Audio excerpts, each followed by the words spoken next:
فلا هادي له ونشهد أن لا إله إلا الله وحده لا شريك له ونشهد أن سيدنا وسندنا وحبيبنا وشفيعنا ومولانا محمدا عبده ورسوله أما بعد فأعوذ بالله من الشيطان الرجيم بسم الله الرحمن الرحيم قال الله سبحانه وتعالى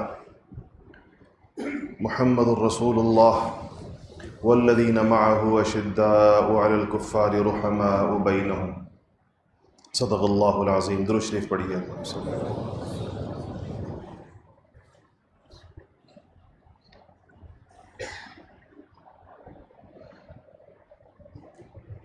سیدنا عمر فاروق رضی اللہ تعالی عنہ کی سیرت مبارکہ پر گفتگو چل رہی ہے،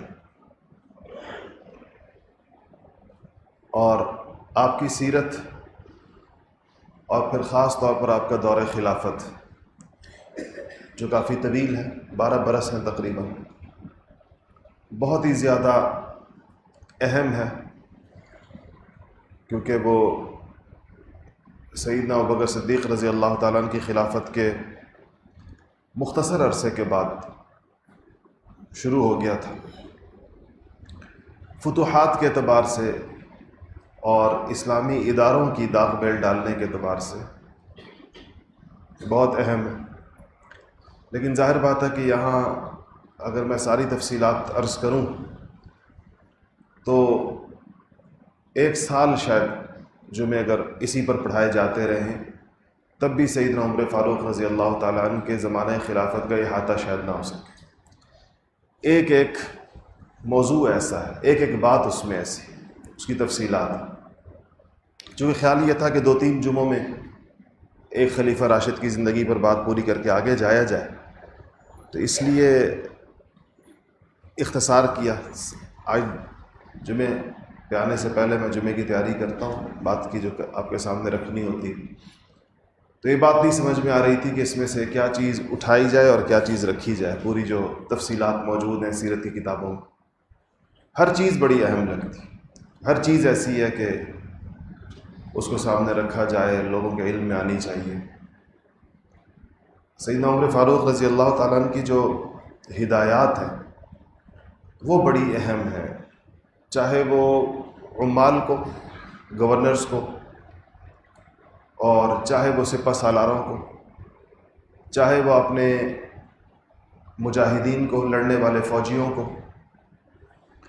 چاہے آپ نے وہ کسی بھی انتظامی عہدے پر جن لوگوں کو فائز کیا، جن کو ذمہ داریاں عطا کی، جب ان کو رخصت کیا یا ذمہ داری ان کو تفویض کی، ان کے حوالے کی، ڈیوٹی حوالے کی، تو مختصر گفتگو کرتے تھے لیکن بڑی ایک ایک نقطہ اس میں بڑے کام کا ہوتا تھا. وہ ایسا ہے کہ رہتی دنیا تک مسلمانوں کے لیے اس میں رہنمائی ہے، ہر طبقے کے لیے، علماء کے لیے، دیگر لوگوں کے لیے.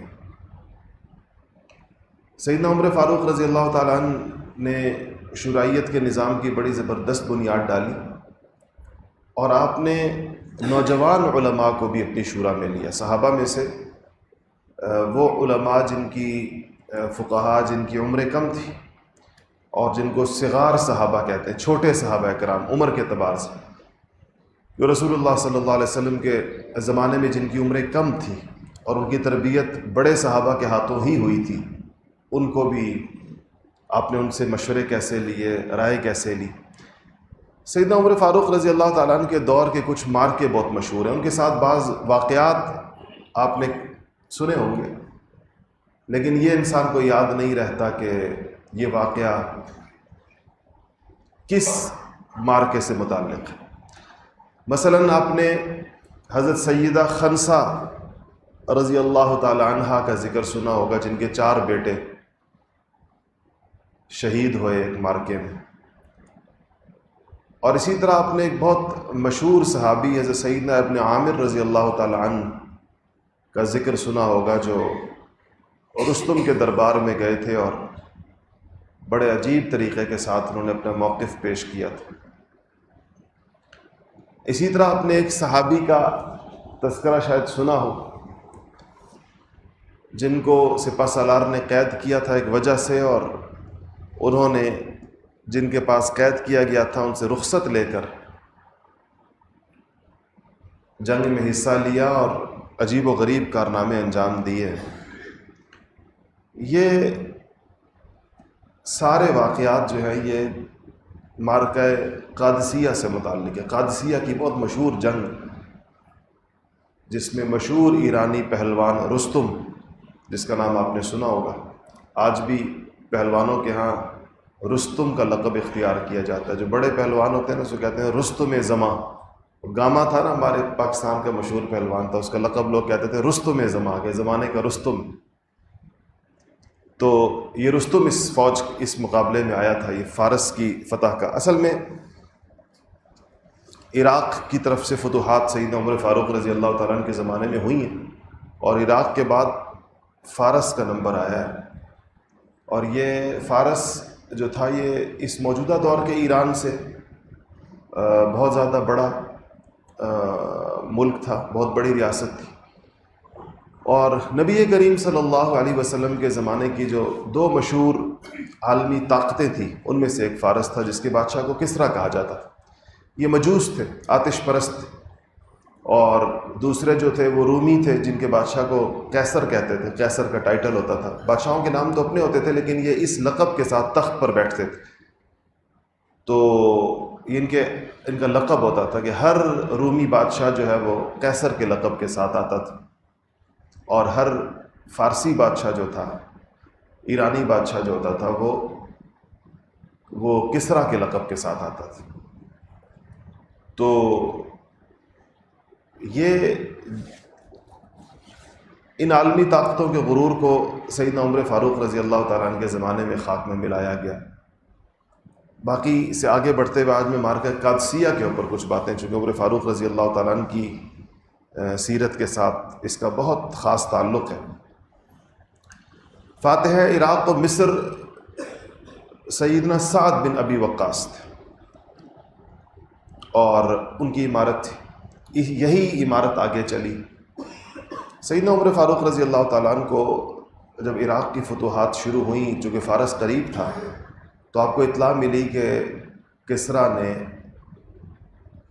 اہل فارس نے پورے زور و شور کے ساتھ تیاری شروع کر دی ہے جنگ کی،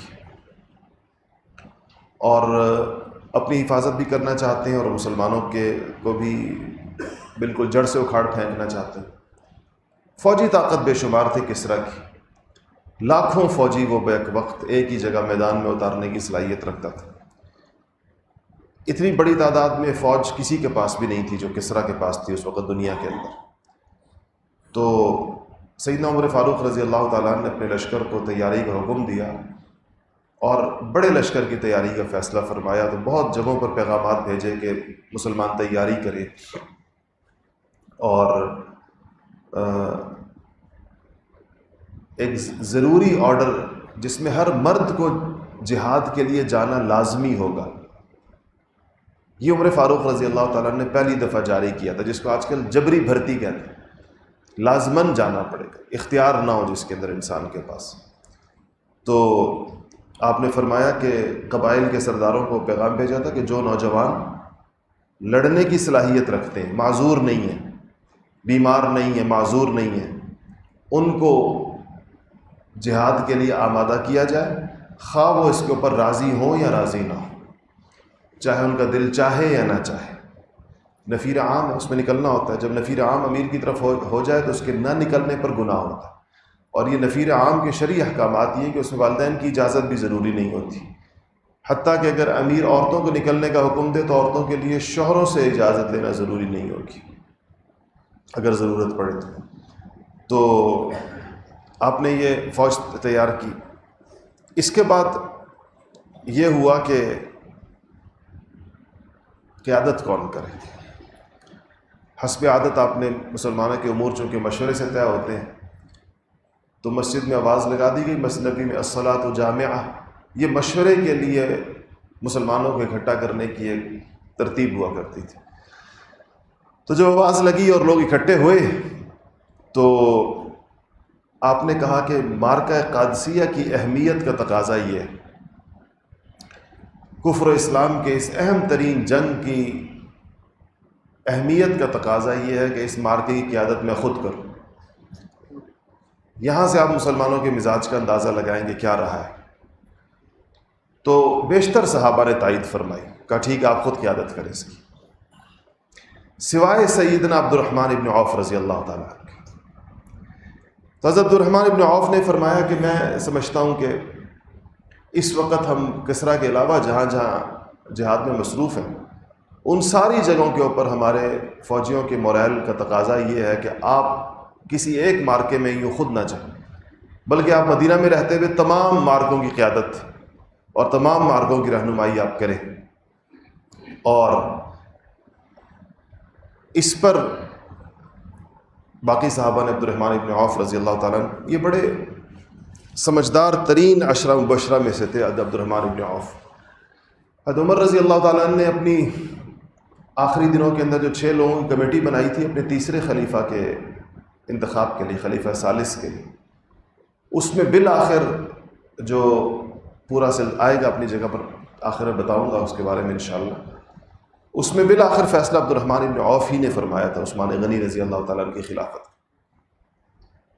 تو اور بھی بہت سے موقعوں کے اوپر ان کو ایک اور نرالا اعزاز حاصل ہے عبد الرحمن ابن عوف کا، جس میں سوائے سیدنا ابوبکر صدیق رضی اللہ تعالیٰ عنہ کے کوئی شریک نہیں ہے ان کے اس اعزاز کے اندر۔ اور وہ نرالا اعزاز ان کو یہ حاصل ہے کہ رسول اللہ صلی اللہ علیہ وسلم نے اپنی زندگی میں صرف انہی کے پیچھے نماز پڑھی ہے، ابوبکر صدیق کے علاوہ ایک نماز پڑھی عبد الرحمن ابن عوف کے پیچھے۔ تو انہوں نے کہا کہ تو عمر فاروق نے مشورہ کیا اگر میں نہ جاؤں تو امیر کون ہو لشکر کا، قادسیہ کے مارکے کا؟ تو عبد الرحمن ابن عوف نے ہی کہا کہ میں نے پا لیا بندہ اس کے لیے، میرے ذہن میں بندہ آ گیا۔ تو حضرت عمر نے کہا کون؟ کہا کچھار کا شیر سعد ابن ابی وقاص رضی اللہ تعالیٰ عنہ کا، یہ اس مارکے کے لیے سب سے زیادہ وہ ہیں، مفید ہیں اور مناسب ہیں، بہترین آدمی ہے۔ حضرت سعد رضی اللہ تعالیٰ عنہ وہی ہیں جن کو احد کے مارکے میں نبی کریم صلی اللہ علیہ وسلم نے فرمایا تھا کہ ارمی یا سعد فدا کا ابی و امی۔ حضور گھر گئے تھے مشرکین کے درمیان، 2-3 قسم کی افواہیں اڑ گئی تھیں، حضور کی شہادت کی افواہ اڑ گئی تھی، ایک افراتفری ہو گئی تھی، ایک عجیب و غریب صورتحال پیدا ہوئی تھی، مسلمانوں کے لشکر کو کئی حصے کے اندر توڑ دیا گیا تھا، درمیان میں مشرک لشکر گھس گیا تھا۔ اس فضا میں حضور تنہا ہو گئے تھے بہت تھوڑے سے لوگوں کے ساتھ، 2 یا 4 لوگ ایک وقت میں صرف آپ کے گرد رہ گئے تھے۔ تو اور پورا ایک بڑا گروہ حضور پر احد کے اندر حملہ آور ہو گیا۔ تو سیدنا سعد، یہ حضرت سعد بن ابی وقاص رضی اللہ تعالیٰ عنہ حضور کی سواری کے چاروں طرف گھوم کر تیر چلا رہے تھے، کبھی ایک دائیں سے بائیں سے آگے سے پیچھے سے، اور حضور کی طرف آنے والے تیروں کو روک رہے تھے اور خود تیزی کے ساتھ تیر چلا رہے تھے۔ تو جب ان کو حضور نے چاروں طرف گھوم کر تیر چلاتے ہوئے دیکھا تو حضور نے فرمایا کہ ارمی یا سعد، سعد خوب تیر چلاؤ، فدا کا ابی و امی، میرے ماں باپ تجھ پہ قربان۔ تو سعد کہا کرتے تھے کہ ہم نے حضور کو فدا کا ابی بھی کہتے ہوئے سنا ہے، بعض لوگوں کو، کچھ لوگوں کو کہا ہے کہ تجھ پر میرا باپ قربان، کچھ لوگوں کو کہا ہے فدا کا امی، تجھ پہ میری ماں قربان۔ کہا کہ میرے ماں باپ دونوں تجھ پر قربان، یہ صرف مجھے کہا رسول اللہ صلی اللہ علیہ وسلم اس مارکے میں۔ تو یہ سعد، ان کو امیر بنایا گیا حضرت، انہوں نے ان کا نام پیش کیا عبد الرحمن ابن عوف نے، اور کہا کہ کچھار کا شیر ہے، ان کو بنایا جائے۔ تو حضرت عبد الرحمن کی وہ کہیں اور مصروف تھے، ان کو بھیجا ہوا تھا، ادھر سے واپس بلایا عمر فاروق رضی اللہ تعالیٰ عنہ نے، اور ان سے کہا کہ آپ آئیں اور آپ قیادت کریں۔ حضرت سعد حضور اکرم صلی اللہ علیہ وسلم کے رشتے میں ماموں لگتے تھے، حضرت آمنہ رضی اللہ تعالیٰ عنہ کے بی بی آمنہ کے کزن تھے، تو حضور کے ماموں بنتے تھے۔ اب حضرت سعد کا انتخاب کرنے کے بعد جب عمر فاروق رضی اللہ تعالیٰ عنہ نے ان کو امیر عراق کے اس مارکے کے لیے، عراق و فارس دونوں کے لیے بنایا، تو کہا کہ جو ان کو پہلی نصیحت کی وہ بڑی عجیب و غریب ہے۔ بنو وہیب کہلاتا ہے ان کا خاندان، قریشی تھے بنو وہیب۔ کہا کہ اے سعد، اے بنو وہیب کی سعادت، سعادت سے لفظ نکلا ہے، صحابہ کی عادت تھی کہ ناموں سے نیک فالی لیا کرتے تھے، حضور کی بھی عادت تھی، مختلف موقع پر حضور نے کہا، میں نے آپ کو کئی سیرت کے اندر بتایا، سہیل آ رہے تھے نا مشرکین مکہ کی طرف سے، سہیل سہل سے لفظ نکلا ہے، سہل آسانی کو کہتے ہیں عربی میں. تو سہیل مشرکین کی طرف سے آ رہے تھے صلح حدیبیہ کے موقع، تو حضور نے کہا کہ سہیل آ رہا ہے، سہل اس کے لفظ کا مادہ سہل ہے، تو انشاءاللہ آسانی ہوگی، انشاءاللہ سہولت ہوگی. تو اسی طرح سعد نے کہا کہ عمر فاروق نے کہا کہ اے بنو وہیب کی سعادت، اس بات پر کبھی گھمنڈ نہ کرنا کہ تم رسول اللہ کے ماموں ہو. لشکر کی طرف بھیجتے ہوئے کہا اس بات پہ کبھی غرور نہ کرنا، اس پر گھمنڈ نہ کرنا کہ تم رسول اللہ کے ماموں ہو اور تم حضور کے صحابی ہو. دیکھیں کتنی بڑی سعادتیں ہیں، دونوں حضور کا ننیالی رشتہ دار ہونا اور صحابی ہونے. لیکن عمر فاروق رضی اللہ تعالیٰ عنہ چونکہ یہ جانتے تھے کہ فتح و شکست کس بنیادوں پر ہوتی ہے، تو کہا یہ نہیں کرنا. پھر آپ نے فرمایا کہ برائی کو برائی نہیں مٹاتی، برائی کو نیکی مٹاتی ہے، اور اللہ اور اس کے بندے کے درمیان غلامی کے رشتے کے علاوہ کوئی رشتہ نہیں. یہ اس بات پر فرمایا کہ تم بے شک صحابی ہو، دوسرے لوگ شاید صحابہ نہ ہو تمہاری فوج میں، اور تم رسول اللہ کے ماموں ہو اور دوسرے لوگوں کو شاید یہ رشتہ حاصل نہ ہو، مگر یاد رکھو کہ اللہ اور بندے کے درمیان جو رشتہ ہے وہ صرف غلامی کا رشتہ ہے. تم بھی اللہ کے ویسے غلام ہو جیسے باقی بندے اللہ کے غلام جو تمہاری فوج کے باقی لوگ. تو کہا کہ اللہ کی نگاہ میں ادنا اور اعلیٰ سب برابر ہے. معیار اللہ پاک کے یہاں تقویٰ ہے کہ تقوی کے اوپر جو زیادہ ہوگا، اطاعت کے اندر جو زیادہ ہوگا، وہی اسی کو اللہ تعالیٰ کے نزدیک فضیلت ہے. اور اس کے بعد فرمایا کہ اپنی بعثت سے لے کر ہم سے جدا ہونے تک، جس دن آپ مبعوث ہوئے رسول اللہ صلی اللہ علیہ وسلم، اور جس دن آپ دنیا سے تشریف لے کر گئے، اس وقت تک جو آپ کی سنتیں رہی ہیں، جو آپ کا طریقہ رہا ہے، جو آپ کے احکامات اور ارشادات رہے ہیں، ساتھ انہی پر نگاہ رکھنا، وہی اصل دین ہے. اسی کو پیش نظر رکھنا کہ رسول اللہ کا معاملہ کیا رہا، رسول اللہ نے کیا فرمایا، کس موقع پر کیا عمل کیا. اور پھر فرمایا کہ اگر تم میری نصیحت کو مانو گے تو کامیابی پاؤ گے، اگر میری نصیحت سے منہ موڑو گے، اعراض کرو گے تو نقصان اٹھاؤ گے. اس پر یہ مختصر سی بات سب سے پہلے کی، اس پر علماء نے بڑی ایک ایک جملے کے اوپر بڑی شروحات لکھی ہیں کہ حضور کہ حضرت عمر فاروق رضی اللہ تعالیٰ عنہ کتنی بڑی اہم باتیں ان کو فرما رہے تھے. اس کے بعد حضرت سعد رضی اللہ تعالیٰ عنہ تقریباً ایک روایت کے مطابق 4000 اور دوسری روایت کے مطابق 6000 لوگوں کا لشکر لے کر عراق کے لیے روانہ ہوا. آگے بعد میں اور لوگ بھی اس کے ساتھ شامل ہوتے رہے. یہاں عمر فاروق رضی اللہ تعالیٰ عنہ نے لشکر کو جب روانہ کرنے کے لیے آئے تو ایک خطبہ عام فوجیوں سے ارشاد فرمایا. وہ الفاظ میں بتا دوں کیا ہے کہ انہوں نے کہا کہ اللہ تعالیٰ نے تمہارے لیے مثالیں بیان کی ہیں اور تمہارے لیے بات کو کھول کھول کر بیان کر دیا تاکہ اس سے تمہارے دلوں کو اللہ تعالیٰ تازگی بخشے، زندگی بخشے، کیونکہ دل سینوں میں بے جان ہوتے ہیں جب تک اللہ تعالیٰ ان کو زندہ نہ کر دے. اور جسے اچھے اور برے کاموں کا کچھ علم ہو تو وہ اس سے فائدہ اٹھائے. اور عدل کی کچھ نشانیاں ہیں اور کچھ ابتدائی علامات ہیں، میں تمہیں وہ بتاتا ہوں کہ عدل کا اہتمام کرنا، حیا، سخاوت، خاکساری اور نرمی. حیا، سخاوت، خاکساری، تواضع اور نرمی، یہ عدل کی علامتیں ہیں. جس انسان میں یہ چیزیں ہوں گی تو اس کا مطلب یہ ہے کہ وہ عدل کرنے والا شخص ہے. اور پھر فرمایا کہ عدل کا دروازہ عبرت ہے اور عبرت حاصل کرو، یعنی پچھلی قوموں کی زندگیوں سے، اللہ کے نافرمانوں کی زندگیوں سے، یا اس سے عبرت حاصل کرو. اس طریقے سے ان کا لشکر روانہ ہوا اور مختلف جگہوں کے اوپر اور لوگ بھی ان کے ساتھ شامل ہوتے رہے. اس کے بعد عراق کے جب آپ قریب پہنچے سعد بن ابی وقاص رضی اللہ تعالیٰ عنہ، تو یہاں آپ کو عمر فاروق رضی اللہ تعالیٰ عنہ نے لشکر کو ہدایات بھی لکھ لکھ کر روانہ کیا کرتے تھے. تو فرمایا کہ عراق سے بعد پہنچے، کہا کہ اہل فارس سے جنگ کے لیے اپنے آپ کو تیار کرو، اور کچھ نصیحتیں میں کرتا ہوں جو کہ اپنے فوجیوں کو کرو، تمہارے ساتھ جو لوگ ہیں ان کو میرے واسطے سے یہ باتیں پہنچاؤ. تو وہ جو خط ہے وہ میں آپ کو سناؤں. اس میں لکھا تھا کہ حمد و صلات کے بعد میں تم کو اور تمہارے ساتھیوں کو، یعنی تم جرنیل ہو اور تمہارے ساتھ تمہارے جتنے سپاہی ہیں، میں ان کو ہر حال میں اللہ تعالیٰ سے ڈرنے کا حکم دیتا ہوں، تقوی کا حکم دیتا ہوں. کہا کہ اللہ کا تقوی ہی دشمن کے مقابلے کی سب سے بہترین تیاری ہے اور جنگ میں فتح کے لیے تمہارا سب سے طاقتور ہتھیار ہے۔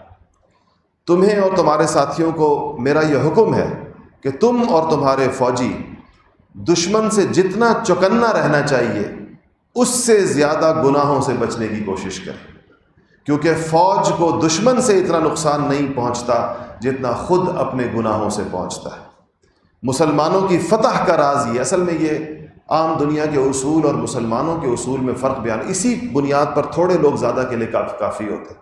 دنیا میں تو مقابلہ اسباب کا ہوتا ہے، تو دونوں طرف ایک جیسی فوجیں ہوتی ہیں، اور جس کے پاس فوجی زیادہ ہوتے ہیں، جس کے پاس امونیشن زیادہ ہوتا ہے، جس کے پاس اسٹریٹجی اچھی ہوتی ہے، ان کے اپنے اسباب ہوتے ہیں۔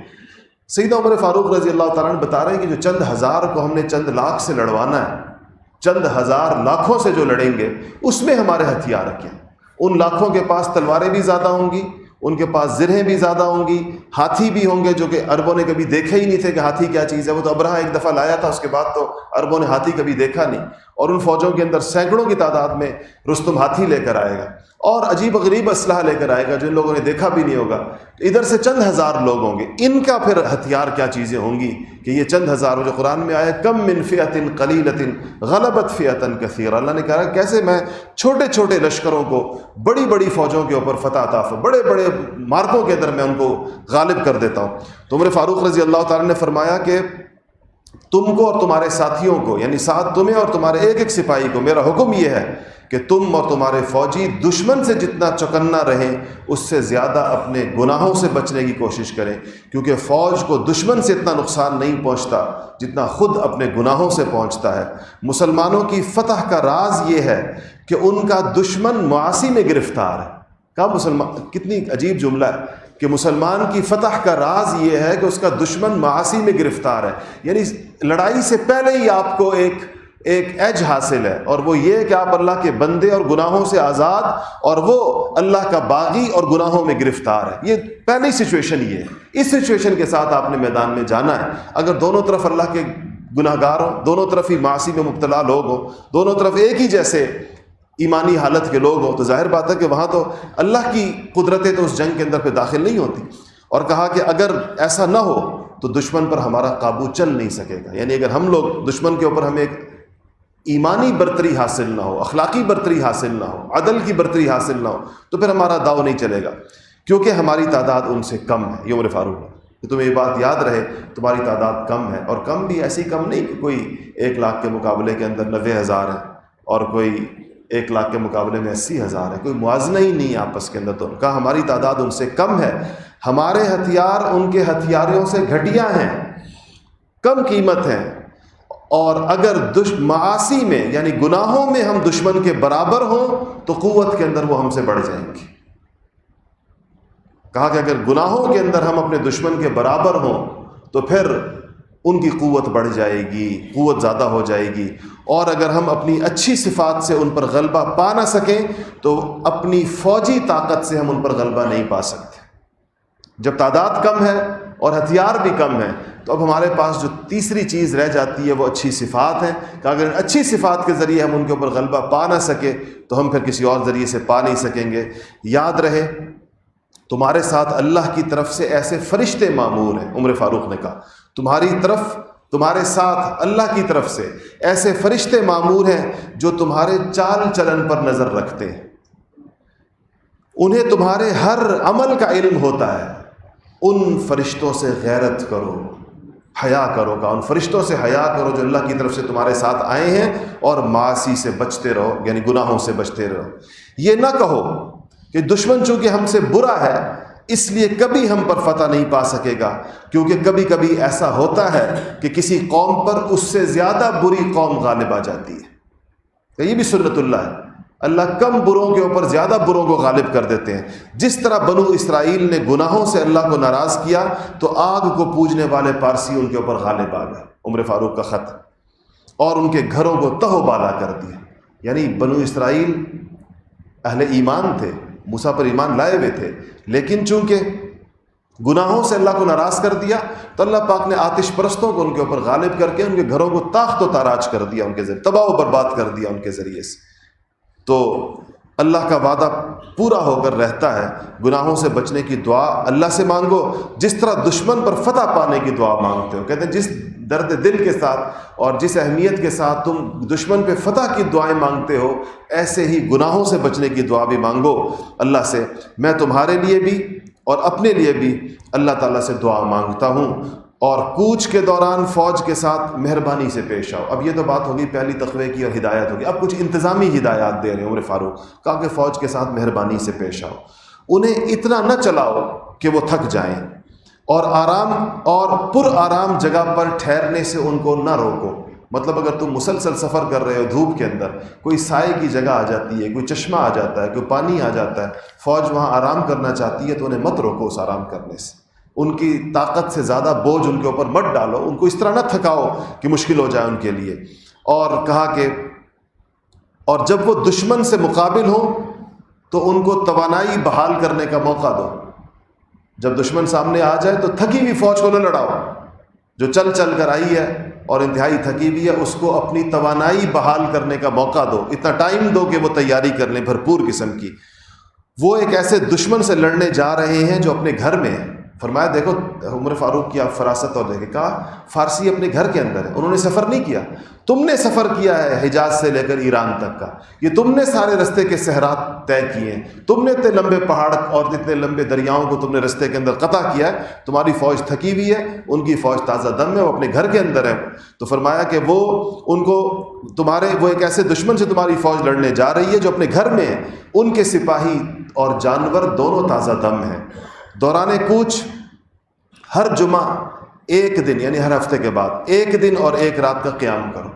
6 دن سفر کرو، 7ویں دن قیام کرو، تاکہ فوج سستا کر تازہ دم ہو جائے اور اپنے ہتھیار اور اپنے سامان کو درست کر سکے. اور جن لوگوں سے تم نے معاہدہ کر لیا ہو یا جو جزیہ دے کر تمہاری پناہ میں آ گئے ہوں، ان کی بستیوں میں مت گھسو. اگر تمہارے رستے کے اندر وہ بستیاں آ رہی ہیں جو تم سے معاہدہ کر چکی. اصل میں جب لوگوں کو پتہ چلتا تھا نا فوج آ رہی ہے اور ہم ان کے رستے میں پڑیں گے، تو پہلے سے اپنے نمائندے پیچھے بھیج دیتے تھے فوج کے پاس. وہی معاہدہ کر لیتے تھے کہ ہم آپ کو صلح کر لیں، یعنی ہمیں آپ ویسے بخش دیں، جزیہ چاہتے ہیں تو ہم آپ کو جزیہ دیتے ہیں، ہماری بستیوں کا امن ہمیں دے دیں. فرمایا جن بستیوں کو تم امن دیتے جاؤ رستے میں، ان کے قریب بھی پڑاؤ مت ڈالو، ان کے قریب پڑاؤ مت ڈالو، دور رہو ان سے. کیوں؟ تاکہ کوئی فوجی ان کی بکری نہ پکڑے، کوئی فوجی ان کی عورت پر نگاہ نہ ڈالے، کوئی فوجی جو ہے ان کی مرغیاں نہ پکڑے. کوئی بھی چیز ان کے مال سے اور ان کی عزت کے اسباب سے اپنی فوج کو دور رکھو، دور لے جا کر ان کا پڑاؤ ڈالو. اور کہا کہ کسی کو ان کی بستیوں میں نہ جانے دو، اپنے فوجیوں میں سے کسی کو ان بستیوں میں مت جانے دو. حالانکہ وہ مسلمان نہیں ہیں، کافر ہیں، لیکن معاہدے کے اندر آ چکے ہیں یا جزیہ دے چکے، ان کے قریب نہ جانے دو. اگر ضرورت پڑے تو صرف اس شخص کو، یعنی کوئی پیغام رسانی ہو سکتی ہے، خریداری ہو سکتی ہے، ان سے خریداری کرنے میں تو حرج نہیں ہے نا. ضرورت پڑے، اگر ضرورت پڑے تو اس شخص کو بھیجو جس کی دیانت کے اوپر تمہیں اعتماد ہو، دیانتدار بندے کو ادھر بھیجو. بستی والوں کی کسی چیز پر ناجائز قبضہ نہ کرنا، کیونکہ تم نے ان کی جان و مال کی حفاظت کا ذمہ لیا ہے، اور یہ ذمہ داری ایک آزمائش ہے جو تمہیں ہر حال میں پوری کرنی ہے. جس طرح اپنے معاہدات سے عہدہ برا ہونے کی ذمہ داری ذمیوں اور اہل معاہدہ کے لیے ایک آزمائش ہے کہ جب تک وہ اپنے معاہدات سے عہدہ برا ہوتے رہیں، تم ان کے ساتھ اچھا برتاؤ کرتے رہو، ان پر ظلم و ستم کر کے دشمن پر فتح پانے کی طلب نہ کرو. جب دشمن کے علاقے میں پہنچو تو تحقیق کے حال کے لیے مخبر بھیجو، انٹیلیجنس کا مخبر بھیجو، اور دشمن کے حالات سے پوری طرح باخبر رہو. اس سے پتہ چلتا ہے کہ آپ نے فرمایا کہ انٹیلیجنس کے ادارے بڑے مضبوط ہونے چاہیے. تمہارے پاس مخبری کے لیے عرب یا مقامی لوگ ہوں، لیکن کون لوگ ہوں؟ مخبر کون ہوگا؟ جن کی نیک نیتی اور حق گوئی پر تمہیں پورا اعتماد ہو. دیکھیں نا، غلط اطلاعات کی بنیاد پر کتنے غلط کام ہو جاتے ہیں. اطلاع غلط ہو گئی تو کہا کہ ایسے لوگوں سے یہ کام لو جن کی نیک نیتی بھی معلوم ہو، حق گوئی بھی معلوم ہو، وہ تمہیں صحیح خبر دیں، صحیح اطلاع تمہیں دیں. کیونکہ عادتاً جھوٹے کی اطلاع کا، یعنی جھوٹے کی رپورٹ کا، اگر رپورٹ کرنے والا جھوٹا ہے، کا کچھ حصہ بھی اگر صحیح ہو تو اس سے تمہیں کوئی فائدہ نہیں پہنچے گا، اور دھوکے باز تمہارے خلاف مخبری کرے گا، تمہارے حق میں نہیں جائے گی بات. دشمن کے علاقے کے قریب پہنچ کر حرابل اطلاعی دستوں میں اضافہ کرو. کہا جو پہلے دشمن کے علاقے قریب پہنچ گئے، فوج کے مختلف حصے ہوتے ہیں، تو جو فرنٹ لائن فوجی ہیں ان کی تعداد میں اضافہ کر دو اور دستے اپنے دشمن کے درمیان پھیلا دو. یہ دستے رسد اور فوجی ضرورت کی چیزیں دشمن تک نہ پہنچنے دیں. محاصرہ کر لو, دشمن تک چیزیں نہ پہنچنے دو. اور ہر ہراول اطلاعی دستے کے فوجی راز, دشمن کے فوجی راز دریافت کریں, وہ اس کی حالت دیکھیں. اور فوجی ہراول ان اطلاعی دستوں کے لیے ایسے لوگ منتخب کرو جو بڑے بہادر ہوں, صائب الرائے ہوں. ان کو تیز رفتار گھوڑے دو, ٹرانسپورٹیشن اعلیٰ ترین معیار کی ان کے ساتھ, لاجسٹکس ساری صحیح ہوں. اگر دشمن کی ان سے مت بھیڑ ہو جائے تو تمہاری رائے سے ان کو قوت ملے. دستوں میں ایسے لوگ ہوں جنہیں جہاد کی لگن ہو اور جو تلواروں کی چھاؤں میں پامردی سے ڈٹے رہیں, اور ہر اول اور فوجی دستوں کے انتخاب میں ذاتی خواہش کو عمل دخل نہ دو, فیورٹزم کو فروغ نہ دو. یہ تمہارا فیورٹ ہے, اس کو پوسٹنگ دے دو. یہ تمہارا جاننے والا ہے, اس کو آگے بڑھا دو. اس کو تم واقف ہو تو اس کو یہ کر دو, کہ یہ نہ کرو, کیونکہ ایسا کرنے سے تمہاری مہم کو جو نقصان پہنچے گا اور تمہاری لیاقت پر, تمہاری قابلیت اور اہلیت پر جو حرف آئے گا, اس سے فائدہ, اس فائدے سے کہیں زیادہ ہے. کہا یعنی کہ تمہیں جو اپنوں کو رعایت کرنے سے تم اٹھا رہے ہو, یعنی تم جو اپنے لوگوں کو فائدہ پہنچا رہے ہو, اس سے کہیں زیادہ تم اجتماعی نقصان مسلمانوں کا کرو گے. اور رسالے اور دستے, رسالہ بھی کہتے ہیں ایک چھوٹی ریجمنٹ کو, ایسی جگہ نہ بھیجو جہاں ان کے شکست کھانے, نقصان اٹھانے یا تباہ ہو جانے کا اندیشہ ہو. مطلب بہت بڑا رسک نہ لو, ایسے بہت بڑے بڑے رسک نہ لو جس میں تباہی یقینی ہو. اس سے اپنے آپ کو بچاؤ. جب دشمن تمہارے سامنے آئے تو اپنے بکھرے ہوئے فوجی دستے اور رسالے قریب بلا لو, قریب کر لو اپنے سب کو, اور اپنی قوت اور تدبیر سے کام لینے کے لیے تیار ہو جاؤ. جب تک دشمن خود حملہ آور نہ ہو, لڑنے میں جلدی نہ کرو, سوچ سمجھ کے حملہ کرو, تاکہ تم اس کی فوجی کمزوریوں سے واقف ہو سکو اور اپنے گرد و پیش سے اور مقامی باشندوں سے اچھی طرح واقف ہو جاؤ. یہ واقفیت حاصل کر کے ہی تم ایسی بصیرت سے لڑ سکو گے جس طرح دشمن خود لڑنے پر قادر ہوگا. اپنی فوج پر پہرے دار بھی مقرر کرو, رات کے لوگ, اور حتی الامکان شب خون سے چوکنا رہو. رات کو جو حملے ہوتے ہیں اس کو شب خون کہتے ہیں, شب خون سے چوکنا رہو. اگر کوئی ایسا قیدی جسے امان نہ دی گئی ہو تمہارے پاس لایا جائے تو تم اسے قتل کر سکتے ہو, تاکہ دشمن کے دل میں ڈر بیٹھ جائے. اللہ تمہارا اور تمہارے ساتھیوں کا نگہبان ہے, وہی دشمن پر تمہاری فتح کا ذمہ دار ہے. واللہ المستعان. یہ خط تھا سیدنا عمر فاروق رضی اللہ تعالیٰ عنہ کا, جو سعد بن ابی وقاص رضی اللہ تعالیٰ عنہ کو بھیجا گیا.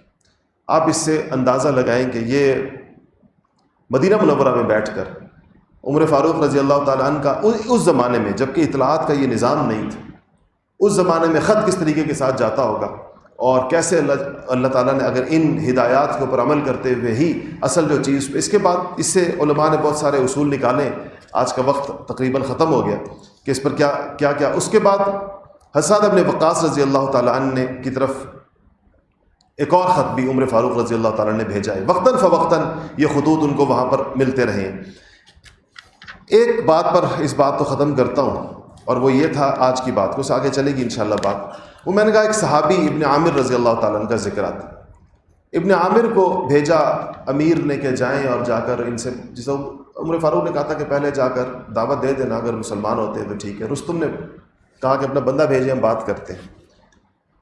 تو ربعی ابن عامر رضی اللہ تعالیٰ عنہ بھیجے گئے تھے. مشہور واقعہ ہے. ان کے کپڑے ایسے تھے کہ اس پر گرد و غبار جو سفر کا ہوتا ہے, اور جگہ جگہ سے پیوند لگے ہوئے. تلوار کے لیے ان کے پاس نیام نہیں تھا. نیام نہیں تھا تو پرانے چیتھڑے کپڑے تلوار کے اوپر لپیٹے ہوئے تھے, اور ایک خچر کے اوپر بیٹھے ہوئے تھے. گھوڑا نہیں تھا ان کے پاس. تو رستم کے دربار کا بہت بادشاہوں کی اور ان سے سالاروں کی عادت ہوتی ہے کہ یہ اپنے دربار کا منظر بہت ہیبت ناک بناتے ہیں, خاص طور پر جب دشمن کے ساتھ مقابلہ ہوتا ہے, کہ آنے والے کے دل پر رعب طاری ہو, اس کے دل کے اوپر ایک اثر ہو, خاص طور پر جب ایلچی آ رہا. تو دور تک قالین بچھے ہوئے تھے, اور دور ایک تخت کے اوپر, بہت اونچے تخت کے اوپر رستم بیٹھا ہوا تھا.